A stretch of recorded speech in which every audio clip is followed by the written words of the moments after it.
शापित हवेली। यह कहानी है एक प्राचीन और भयानक हवेली की, जो एक छोटे से ग्रामीण क्षेत्र में स्थित थी। गांव का नाम था मृत्यु नगरी और इस गांव की पहचान उस खतरनाक हवेली से होती थी।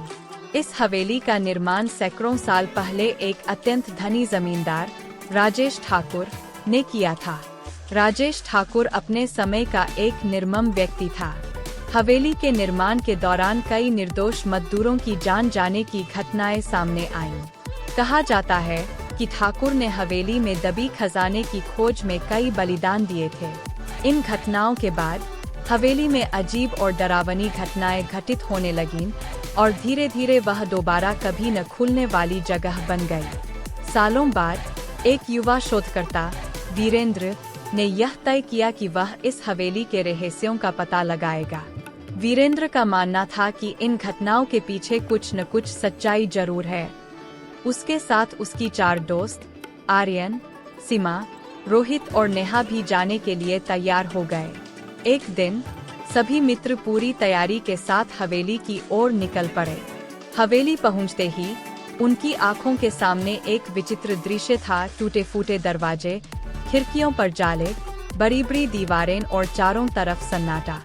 हवेली के दरवाजे पर पहुंचकर वीरेंद्र ने अपनी मशाल जलाई और सब अंदर की ओर बढ़ गए। जैसे ही उन्होंने हवेली में कदम रखा, चारों ओर सन्नाटा बढ़ गया और हल्की हल्की ठंडी हवा चलने लगी।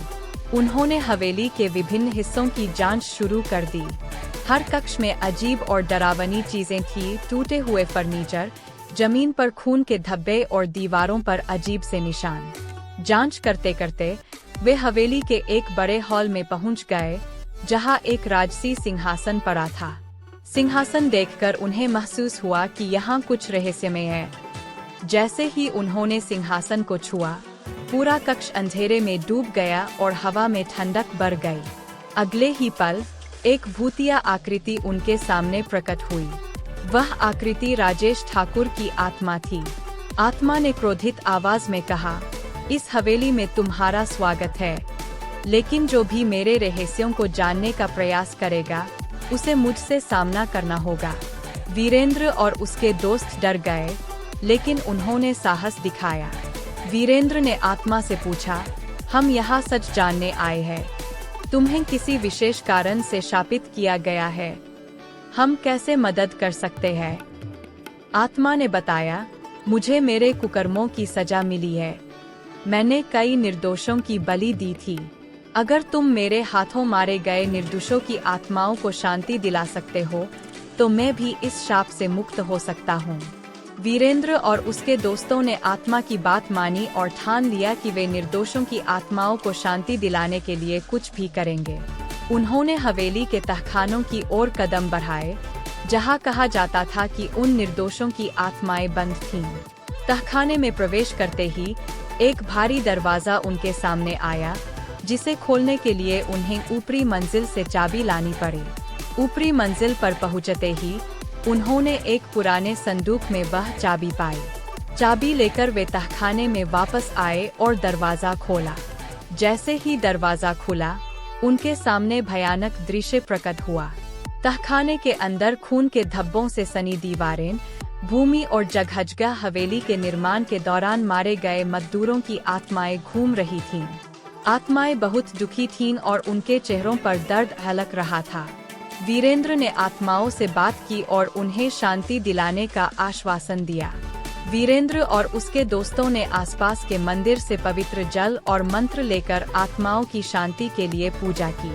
पूजा के बाद आत्माओं के चेहरे पर शांति झलकने लगी और वे धीरे धीरे अदृश्य हो गईं।